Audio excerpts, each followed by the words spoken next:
സ്തോത്രം. യേശുവെ നന്ദി. Hallelujah, hallelujah, hallelujah. എൻ്റെ പേര് മേഴ്സി. ഞാൻ വിഴിഞ്ഞത്ത് നിന്ന് വരുന്നതാണ്. ഇത് ആദ്യത്തെ ധ്യാനമായിരുന്നു. പക്ഷേ ധ്യാനം കൂടാനായിട്ട് എനിക്ക് വളരെ ആഗ്രഹമുണ്ട്. വരാൻ വേണ്ടി വലിയ ബുദ്ധിമുട്ടായതുകൊണ്ട് എനിക്ക് വരാൻ സാധിച്ചില്ല. പക്ഷേ ഞാൻ വീട്ടിലിരുന്നാണെങ്കിൽ ഞാൻ കൊന്ത ചൊല്ലുന്ന സമയത്തിലേക്ക് ശ്വാസത്തിൻ്റെ കുഴപ്പം എനിക്കുണ്ടാകും. സൗണ്ട് വയ്ക്കാൻ പാടില്ല. വയറിന്റെ ചെറിയ വേദനയുണ്ട്.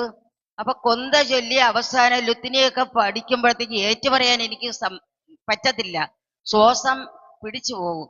അത് മാത്രമെന്നില്ല, പിന്നെ പാട്ട് പാടുന്ന സമയത്ത് ഒരു പാട്ടിന്റെ ഒരടി മാത്രമേ എടുക്കാൻ പറ്റൂ, അല്ലാതെ ശ്വാസം കിട്ടത്തില്ല. അങ്ങനെ എനിക്ക് വളരെയധികം വിഷമം. അപ്പൊ ഞാൻ വീട്ടിലിരുന്നിട്ട് പറഞ്ഞ മക്കളോട്, മക്കളെ എനിക്ക് വയറ്റിലൊരു സ്കാൻ ചെയ്യണം, എന്താണെന്ന് എനിക്ക് അറിയത്തില്ല. അപ്പൊ മക്കള് പറഞ്ഞു പോ എന്ന്. അങ്ങനെ ഇരിക്കുന്ന സമയത്ത് മോന്റെ മോള് ടീന എന്നോട് ഒന്ന് പറഞ്ഞു, അമ്മച്ചി ഒരു ധ്യാനം കൂടണം ആലപ്പുഴ, വരുമോന്ന് ചോദിച്ചപ്പോ ഞാൻ പറഞ്ഞു ശരി വരാം. അങ്ങനെ പറഞ്ഞ അന്ന് തൊട്ടേ ഞാൻ അമ്മയോടും ഈശോയോടും പ്രാർത്ഥിക്കും, ഈശോ ധ്യാനത്തിന് എന്നെ ഒരുക്കണേ, നീ എന്നെ കൊണ്ടൊന്നും കഴിയത്തില്ല എന്ന് പറഞ്ഞ് എങ്ങനെയോ ഞാൻ ഈ ധ്യാനത്തിനൊന്നും, ഇത് ആദ്യത്തെ ധ്യാനമാണ്. വന്നതിന്റെ അന്ന് അവിടെ ഒരു കസേരയില് ഞാൻ ഇരുന്ന സമയത്ത് കണ്ണടച്ച് സ്തുതിച്ച് ഞാൻ പ്രാർത്ഥിക്കുകയായിരുന്നു. പ്രാർത്ഥിച്ച സമയത്തിലേക്ക് ഈ കുരുത്തോലയുടെ കളറില് കുറച്ച് ചെടി ആർച്ച് പോലെ അത് ഉണ്ടായിരുന്നു. അതില് ഒരു കുഞ്ഞു മാതാവ്, ഈ മാതാവെയാണ് ഞാൻ കണ്ടത്. ആ മാതാവ് നിൽക്കുന്നു. അപ്പൊ ഞാൻ പറഞ്ഞു, ചെറിയ ഒരു പുല്ലിന്റെ മനസ്സിൽ പറയുന്ന ചെറിയ ഒരു പുല്ലിലാണ് ഈ മാതാവ് നിൽക്കുന്നത്, എനിക്ക് എന്താണെന്ന് അറിയത്തില്ല. അപ്പൊ ഏതായാലും കണ്ടത് സ്വപ്നമായിരിക്കും എന്ന് ഞാൻ ചിന്തിച്ചു മനസ്സിൽ. അതേ സമയം പിറ്റേ ദിവസമായിരുന്നു. പിറ്റേ ദിവസം ഞാൻ അവിടെ അതേ കസേരയിലിരുന്നു. മഴയൊന്നുമില്ല. അപ്പൊ എൻ്റെ കൈയിന്റെ ഇടത് ഭാഗത്തെ കൈയിലേക്ക് തണുത്ത വെള്ളം കുടയുന്നത് പോലെ വന്ന് വീഴുമ്പോ ഞാൻ മേളിലേക്ക് നോക്കി, ഒന്നും കാണാനില്ല. കയ്യിൽ നോക്കുമ്പം വെള്ളത്തിന്റെ അടയാളം പോലും കാണാനില്ല. ആ വെള്ളം വീഴുന്ന സമയത്തെല്ലാം ഐസ് കട്ട് പോലെ ആയിരുന്നു. അത് ഞാൻ അത്ര സാരമാക്കിയില്ല. പക്ഷെ അതിൽ എനിക്ക് ഇത് പറയുമ്പോഴത്തേക്ക് ഇനി ഒരു ഭയം പോലെ തോന്നി. അങ്ങനെ ധ്യാനത്തിന് വന്ന് വളരെ അത്ഭുതങ്ങൾ തന്നു. എനിക്ക് എൻ്റെ ശ്വാസത്തിന്റെ തടസ്സം മാറ്റി സ്തുതിക്കുവാനുള്ള കൃപ തന്ന് നല്ലൊരു കുമ്പസാരം നടത്തി എൻ്റെ വേദനകൾ മാറി. ശ്വാസത്തിന്റെ യാതൊരു കുഴപ്പമില്ല. നന്നായിട്ട് സ്തുതിക്കുകയും ഈശോയെ മഹത്വപ്പെടുത്തുകയും ചെയ്ത് ഒരു ക്ഷീണം പോലെ എനിക്ക് ഉണ്ടായിട്ടില്ല. ഇത്രയും അത്ഭുതം കാണിച്ച എൻ്റെ കർത്താവിന് 1000 നന്ദി സ്തുതി അർപ്പിക്കുന്നു. അമ്പരാൻ നൽകിയ വലിയ അനുഗ്രഹത്തെ കരങ്ങളടിച്ച് ദൈവത്തെ മഹത്വപ്പെടുത്തിക്കേ. എൻ്റെ പേര് ശോഭ. ഞാൻ തിരുവനന്തപുരത്ത് നിന്നാണ് വരുന്നത്. ഇതെൻ്റെ 3ാമത്തെ ധ്യാനമാണ്. കഴിഞ്ഞ ധ്യാനത്തിന് വന്നപ്പോൾ ഈശോയും മാതാവും ഒത്തിരി അത്ഭുതങ്ങളും അടയാളങ്ങളും എന്നിൽ പ്രവർത്തിച്ചു. അതുപോലെ തന്നെ എൻ്റെ കുടുംബത്തും. കഴിഞ്ഞ മാസം ഞാൻ ധ്യാനത്തിന് വന്ന് പോയതിനു ശേഷം എൻ്റെ ജീവിത പങ്കാളി കടൽപ്പണിക്കാരനാണ്. അപ്പം പുള്ളിക്കാരൻ പണിക്ക് പോയിട്ട് വരുമ്പോഴത്തേക്കോ ഒന്നും അതായത് 1 രൂപ പോലും കൊണ്ടുവരില്ലായിരുന്നു, കാരണം ഒന്നും ഇല്ലാത്ത സമയമായിരുന്നു. ഞാൻ കഴിഞ്ഞ മാസം ഇവിടെ ധ്യാനത്തിന് വന്ന് പോയതിനു ശേഷം എൻ്റെ ജീവിത പങ്കാളി പണിക്ക് പോയി. പിന്നെ 100 രൂപയെങ്കിലും കൊണ്ടല്ലാതെ ഇവിടെ വന്നിട്ടില്ല വീട്ടിൽ. ഞാൻ രക്തക്കണ്ണീർ ജപമാല ചൊല്ലി പ്രാർത്ഥിച്ചു. അതിന്റെ ഫലമായിട്ട് അതിന്റെ ഓരി ഇവിടെ ധ്യാനഭവനിൽ കൊടുക്കാമെന്ന് ഞാൻ മാതാവിനോട് പ്രാർത്ഥിച്ചിരുന്നു. അപ്പോഴതിനനുസരിച്ച് ജീവിത പങ്കാളിക്ക് അധ്വാനത്തിന്റെ ഫലവും കിട്ടിയിട്ടുണ്ട്. അത് ഞാനിവിടെ നേർച്ചയായിട്ട് കൊടുത്തിട്ടുമുണ്ടായിരുന്നു. പിന്നെ കഴിഞ്ഞ മാസം ഞാൻ ധ്യാനം കൂടിക്കൊണ്ടിരുന്ന സമയത്ത് സ്തുതിപ്പിന്റെ സമയത്ത് ഞാൻ വ്യാഴാഴ്ച വന്ന് വെള്ളിയാഴ്ച മുതൽ മാതാവ് എൻ്റെ അടുത്ത് വന്ന് ഇങ്ങനെ ചുമ്മാ ചിരിച്ചുകൊണ്ട് നിൽക്കുന്നു. പക്ഷെ ഞാൻ ആ സ്തുതിപ്പിന്റെ സമയത്ത് മാതാവിനെ ഞാനും ചിരിക്കുവാണ്. പക്ഷെ ആ സമയത്ത് ഞാൻ സാക്ഷ്യം പറഞ്ഞു, എനിക്കത് ഏത് മാതാവാണെന്ന് പറയാനുള്ള ആ ഒരു ഇതില്ലാത്തത് കൊണ്ടാണ് വന്നത്. ഇപ്പൊ ഞാൻ ആ മാതാവിനെ കൊണ്ടുവന്നിട്ടുണ്ട്. ഈ മാതാവാണ് എൻ്റെ അടുത്ത് വന്ന് ചിരിച്ചുകൊണ്ട് ആ ധ്യാനം തീരുന്നത് വരയ്ക്കും എൻ്റെ അടുത്ത് വന്ന് ചിരിച്ചുകൊണ്ട് മാതാവും ഈശോയും എൻ്റെ അടുത്ത് ചിരിച്ചുകൊണ്ട് വന്ന് നിന്നത്. പിന്നെ ഇന്നലെ ഇപ്രാവശ്യം ധ്യാനത്തിന് വന്നപ്പം നമ്മുടെ ചാൾസ് ബ്രദർ പറഞ്ഞു, സ്തുതിച്ച് പ്രാർത്ഥിക്കാൻ പറഞ്ഞ സമയത്ത് ചാൾസ് ബ്രദർക്ക് ഇഷ്ടമുള്ള മാതാവിനെ ഈശോനെ മനസ്സിൽ കാണാൻ പറഞ്ഞു.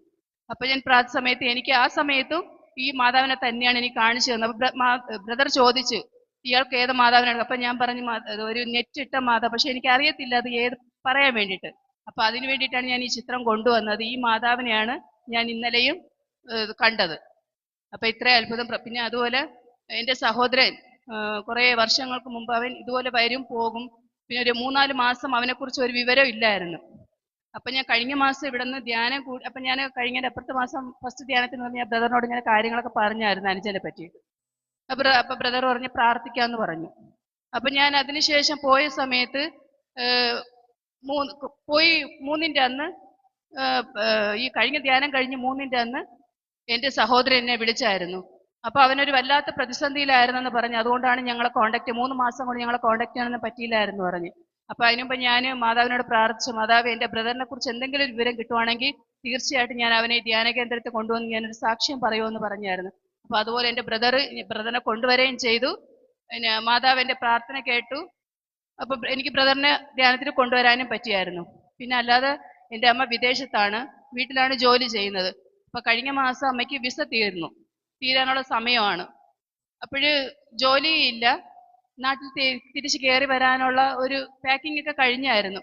അപ്പോഴേക്കും ഞാൻ രക്തക്കണ്ണീർ ജപമാല ചൊല്ലി പ്രാർത്ഥിച്ചു. എന്നിട്ട് ഞാൻ ബ്രദറിനോട് പറയുകയും ചെയ്തു, ബ്രദർ ഇങ്ങനെയാണ്, അമ്മയ്ക്ക് വിസയുടെ ഒരു തടസ്സമുണ്ട്, കാശൊന്നും റെഡിയായി വന്നിട്ടില്ല എന്ന് പറഞ്ഞു. അപ്പൊ ബ്രദർ പറഞ്ഞു, അപ്പൊ ഞാൻ ബ്രദറിന് മൊബൈലിലൂടെയാണ് മെസ്സേജ് ഇട്ട് കൊടുത്തത്. അപ്പൊ ബ്രദർ പറഞ്ഞു ഓക്കെ പ്രാർത്ഥിക്കാന്ന് പറഞ്ഞു. തിരിച്ച് രാത്രി 12 മണിക്കൊക്കെയാണ് ഞാൻ ഉറങ്ങണത്. അത് 12 മണിയാ. അപ്പൊ അതുവരെയ്ക്കും ഞാൻ രക്തക്കണ്ണീർ ജപമാല മാതാവിന്റെ, നമ്മുടെ സാരി മാതാവിനെയും റോസാമിസ്റ്റിക് അമ്മയുടെ ആ രൂപവും, ഒരു റൂമുണ്ട് അവിടെ കൊണ്ട് പ്രത്യേകിച്ച് വെച്ചിട്ട് ഞാൻ എല്ലാവരും ഉറങ്ങുന്ന സമയത്താണ് ഞാനിന്ന് പ്രാർത്ഥിക്കുന്നത്. അപ്പൊ ഞാൻ പറഞ്ഞു, മാതാവേ എൻ്റെ അമ്മയുടെ, അങ്ങക്ക് ഇഷ്ടമാണെങ്കിൽ എൻ്റെ അമ്മയുടെ വിസ അടിച്ചു കൊടുത്ത് എൻ്റെ അമ്മ അവിടെ നിൽക്കാനുള്ള, ഇല്ലെങ്കിൽ അവിടുത്തെ ഹിതം പോലെ നിറവേറ്റാൻ ഞാൻ പ്രാർത്ഥിച്ചു. അപ്പൊ അമ്മ വരാനിരുന്നതിന്റെ 2 ദിവസം മുമ്പ് അമ്മയ്ക്ക് അവിടെ ജോലിയും കിട്ടി, വിസ അടിക്കാനുള്ള പൈസയും മാതാവ് അവിടെ ഒരാൾ വരി ഒരുക്കി കൊടുത്തായിരുന്നു. ഇത്രയും നന്മ ചൊരിഞ്ഞ ഈശോയ്ക്ക് മാതാവിന് 1000 നന്ദി. കരങ്ങളടിച്ച് ഒന്ന് ദൈവത്തെ ബോധപ്പെടുത്തിക്കേ. എൻ്റെ പേര് ടീന, ഞാൻ തിരുവനന്തപുരത്ത് നിന്ന് വരുന്നു. ഇതെൻ്റെ 2ാമത്തെ ധ്യാനമാണ്. കഴിഞ്ഞ മാസം ഞാനിവിടെ ധ്യാനത്തിന് വന്ന് പ്രാർത്ഥിച്ചപ്പോൾ ഹൃദയശുദ്ധിയുള്ളവർ ഭാഗ്യവാന്മാർ, എന്തെന്നാൽ അവർ ദൈവത്തെ കാണും. എൻ്റെ ഹൃദയത്തിന് ശുദ്ധതയില്ലാത്തത് കൊണ്ട് എനിക്ക് കർത്താവിനെ കാണാൻ പറ്റിയില്ല. ലാസ്റ്റ് ദിവസം ദിവ്യസക്രാരി, അതായത് ഞായറാഴ്ച ദിവസം ദിവ്യസക്രാരി എഴുന്നള്ളിച്ച് ഇവിടെ വെച്ചപ്പോൾ പ്രശാന്ത് അച്ഛൻ വന്നിട്ട് പറഞ്ഞു, നിങ്ങളെല്ലാം കണ്ണടച്ച് സ്തുതിക്കുക, നിങ്ങൾക്ക് കർത്താവ് എന്തെങ്കിലും ഒരു മെസ്സേജ് തരാമെന്ന് പറഞ്ഞു. അപ്പൊ എല്ലാരും സ്തുതിച്ചു, ഞാനും സ്തുതിച്ചു. പക്ഷെ എനിക്ക് കർത്താവ് മെസ്സേജ് ഒന്നും തന്നില്ല. പക്ഷെ യേശുവിനെയൊക്കെ കണ്ടു. അപ്പൊ ഞാൻ വളരെ ദാഹത്തോടെ കർത്താവിനോട് ചോദിച്ചു, കർത്താവെ എനിക്ക് മാത്രം എന്താ നീ ഒരു മെസ്സേജും തരാത്തെ? എനിക്കും കാണണം, എനിക്കും മെസ്സേജ് എന്തെങ്കിലും തരണം. ഉച്ച കഴിഞ്ഞ് ഞാൻ ഇവിടെ നിന്ന് പ്രാർത്ഥിച്ചുകൊണ്ടിരുന്നപ്പോ എന്റെ കൺമുമ്പിൽ വരുന്നത് ഫുള്ളും ദിവ്യസക്രാരിയാണ്. ദിവ്യകാരുണ്യം നല്ല പൂക്കൾ കൊണ്ട് അലങ്കരിച്ച് വെച്ച് നല്ല സ്വർണ്ണ തിളക്കത്തിലാണ് അതിരിക്കുന്നത്. അതിന് ഈശോയുടെ തിരുഹൃദയവും തിരുക്കുടുംബത്തിന്റെ രൂപവും ഞാൻ കണ്ടു. എന്നിട്ട് എന്റെ ചെവിയിൽ കുരിശിൽ കിടന്നുകൊണ്ട് ഈശോ എന്റെ ചെവിയിൽ ഒരു മെസ്സേജ്, നീയും നിന്റെ കുടുംബവും രക്ഷ പ്രാപിക്കും, എന്നിൽ വിശ്വസിക്കുക, പ്രലോഭനങ്ങളിൽ അകപ്പെടാതിരുന്ന് പ്രാർത്ഥിക്കുക. ഇങ്ങനെ ഒരു മെസ്സേജ് എന്റെ ചെവികളിൽ ചുമ്മാ ഇങ്ങനെ മുഴങ്ങിക്കൊണ്ടേയിരുന്നു. അപ്പൊ ഞാൻ പറഞ്ഞു, ഈശോയെ നീ എനിക്ക് തന്ന മെസ്സേജ് ആണോ? അപ്പൊ ഞാൻ ഇനി പ്രലോഭനങ്ങളിൽ അകപ്പെടാതിരുന്ന് പ്രാർത്ഥിക്കുമ്പോൾ എന്റെ കുടുംബത്തിന് രക്ഷ തരുമെന്നല്ലേ നീ പറഞ്ഞു തന്നത്? അതിനുശേഷം എനിക്ക് വളരെ സന്തോഷം ഉണ്ടായി. അത് കഴിഞ്ഞ് ഞാൻ വീട്ടിൽ ചെന്നതിന് ശേഷം എനിക്ക് ദിവ്യബലിയിൽ ഞാൻ മുടക്കം വെക്കുന്ന വ്യക്തിയാണ്. ഇവിടെ നിന്ന് ഞാൻ ഒരു പ്രതിജ്ഞ എടുത്തിട്ട് പോയി, ഞാൻ ഇനി ദിവ്യബലികളിൽ മുടങ്ങാതെ പങ്കെടുക്കും. പക്ഷെ എന്റെ കർത്താവും എന്റെ മാതാവും എന്നെ ഒരു ദിവ്യ പോലും മുടങ്ങാതെ ഡെയിലി മാസിന് എന്നെ കൊണ്ട് എത്തിച്ചു. അതുമാത്രമല്ല, കഴിഞ്ഞ മാസം ഞാൻ ഇവിടെ ധ്യാനത്തിന് വന്നപ്പോൾ എന്റെ ഹസ്ബൻഡുമായിട്ട് പിണങ്ങിയാണ് വന്നത്. ഹസ്ബൻഡ് എന്നെ പോവാൻ പറഞ്ഞു, അതിനുശേഷം ഞാൻ പിണങ്ങിയാണ് ഇവിടെ വന്നത്. അപ്പൊ 1 മാസമായി ഞാൻ എന്റെ ഭർത്താവും മിണ്ടാതെ.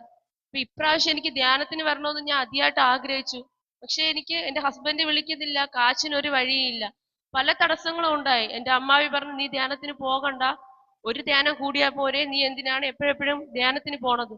ഞാൻ പറഞ്ഞു, ഞാൻ പോയിരിക്കും. അപ്പൊ ഞാനൊരു വീടെടുത്ത്, അതിൽ പല തടസ്സങ്ങൾ കാരണം എനിക്ക് ധ്യാനത്തിന് വരാൻ പറ്റാതാകുമെന്ന് ഞാൻ ചിന്തിച്ചു. പിന്നീട് ഞാൻ പറഞ്ഞു, മാതാവേ എനിക്ക് നിന്റെ ആ പുണ്യഭൂമിയിൽ വരണം, അതിന് നീ എന്നെ അനുവദിക്കണം. ഞാൻ മനസ്സൊരുക്കി പ്രാർത്ഥിച്ചു.